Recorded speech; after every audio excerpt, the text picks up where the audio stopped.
ब्रेकनंतर आपलं सगळ्यांचं स्वागत। ब्रेकनंतरची बातमी येवल्यामधून। येवला तालुक्याच्या सावर गावातील श्री स्वामी समर्थ मठामध्ये गुरुपौर्णिमेचा उत्सव पार पडला।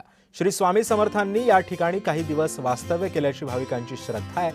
मंदिर परिसरातील विहिरींमध्ये वर्षभर पाणी उपलब्ध राहत असल्याने या ठिकाणचं महत्त्व अधिकच वाढलंय। स्वामींच्या दर्शनासाठी भाविकांच्या मोठ्या रांगा लागल्या होत्या।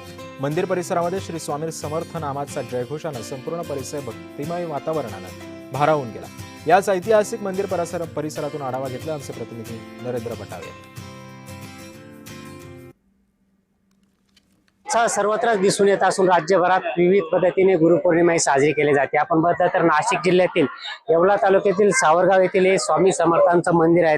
हे ऐतिहासिक आणि पुरातन मंदिर असून या ठिकाणी लाखो भाविक गुरुपौर्णिमेला दर्शन घेत असतात। आपण बघितलं तर सकाळपासूनच या ठिकाणी मोठी गर्दी दर्शनासाठी दिसून येत असून गुरुपौर्णिमेचा उत्साह दिसून येत आहे। आपल्यासोबत येथीलच मंदिराचे काही सदस्य आहे, काय सांगाल की या मंदिराचे काय आहे? सावरगाव येथील हे स्वामी समर्थांचा मठ पुरातन काळापासून खूप प्रख्यात आहे। इथं भरपूर प्रमाणात भाविक येत राहतात। प्रत्येक महिन्याला पौर्णिमेचे कार्यक्रम होत राहतात। अनेक भक्तांना इथल्या स्वामी समर्थ मंदिरांचा आशीर्वाद लाभलेला आहे।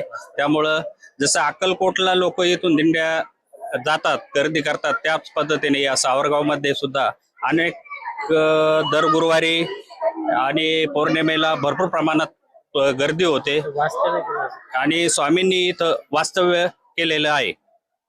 एकूणच बघितलं तर हे मंदिर स्वामी समर्थांचं नाशिक जिल्ह्यातील सावरगाव या गावात असून या ठिकाणी स्वामी समर्थांनी काही महिने वास्तव्य केल्याची आख्यायिका आहे। त्यामुळे या मंदिराला अनन्यसाधारण असं महत्व दिसून येत आहे।